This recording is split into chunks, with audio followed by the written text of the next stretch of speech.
Farming requires practicality, forward thinking, and a whole lot of heart. The State of Soy met up with Caleb Shoemaker, Beck's Colfax Practical Farm Research Lead, to chat about the company's research results and what farmers need to look out for this growing season.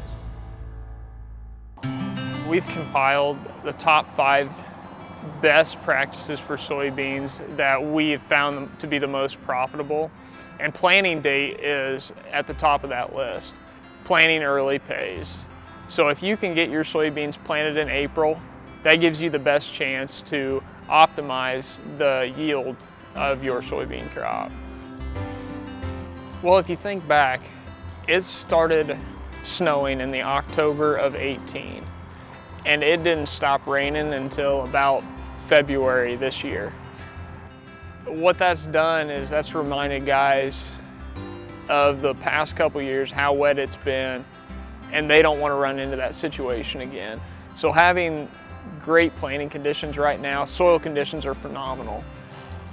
They're getting in early and often, getting that crop in to make sure that we don't run into the issues that we ran into last year, having some fallow fields, having prevent plant issues, things like that, because we are having increasingly dramatic weather events.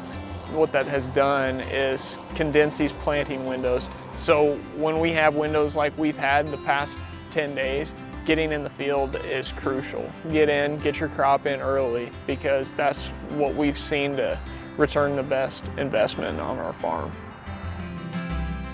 When we evaluate population, and all of our studies for that matter, we try to focus on ROI, or return on investment. So when we're thinking about population, changing the population, changing your seeding rate is going to change the cost of your seed per acre.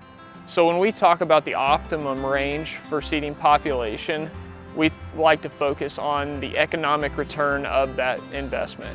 And we've found that 100,000 soybeans to 130,000 soybeans based on soil type and planting date is the most optimum range to plant your soybeans. We've done a singulation study here at PFR, and our focus is on giving each plant in that row the optimum amount of space to grow, and there's no better way to do that than to evenly space the plants in every row.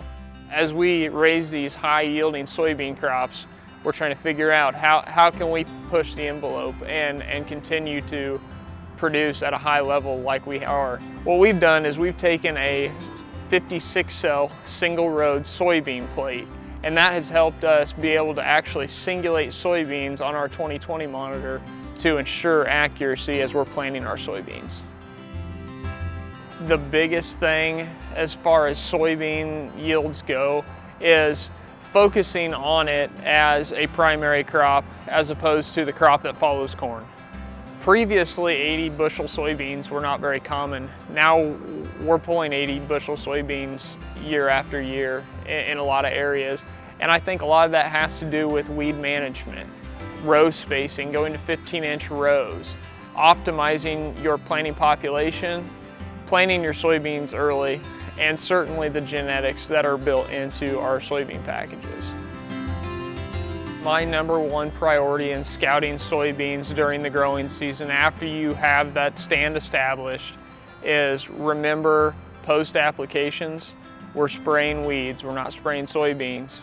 If you plant your soybeans early, it may seem like it's been a long time since you've planted, but we need to scout for weeds, not the growth stage of the soybean. And even if the beans are still short because they were planted early and it's been cool during April, don't be afraid to post-app earlier than you have in the past, because the weeds have been growing ever since this spring started.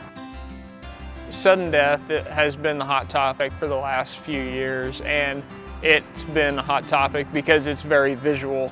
That's going to be something that we pay attention to, especially having cool, wet soils early on. As our soils have been favorable in the last couple weeks, that's not going to be as big of an issue as it has been in the past. But as far as disease goes, that's going to depend on our weather patterns throughout the rest of the growing season. If we do happen to run into a disease-ridden situation, our best recommendation is to keep an eye out for that R3 growth stage in the soybeans, because we found a dramatic ROI increase by making that application at R3. The best way to get in touch with us at PFR is to contact your local seed advisor, or we can be contacted through Facebook, Twitter, or on our website at beckshybrids.com. Get in contact with us, come to the facility. We enjoy having groups in at the farm, going through the plots and having conversations and talking to you about your operation.